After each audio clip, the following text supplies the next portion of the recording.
It's just really grown our passion and it's grown our bond together, just understanding the world of engineering and having all the amazing opportunities that are available to us just within ASU, at the Polytechnic campus, and in the brand new building as well. Brothers Jake and Zack Okun are both enrolled in the School of Manufacturing Systems and Networks here at ASU.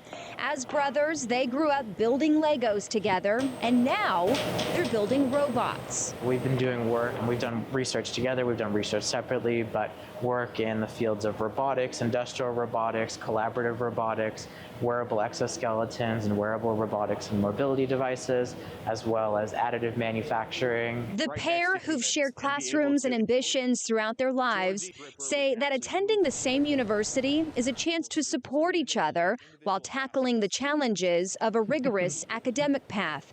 And there's some brotherly competition mixed in too. Jake and I are very competitive. I think that's definitely been a part of our growing up lifestyle, but we're also super close, and being able to work on a lot of the same technology, a lot of the same equipment, pursue similar paths, pursue different degrees in similar fields, we're able to really get an incredible experience. We're able to work with each other, learn so much from him. I'm able to teach you a bunch of stuff too. So the brothers want to continue their path in the AI engineering field, and they have some big goals. Hoping to help reshore American manufacturing, bring more manufacturers back to America, back to Arizona, and really ensure we have a robust workforce prepared for the next step. Danielle Miller, Fox 10 News.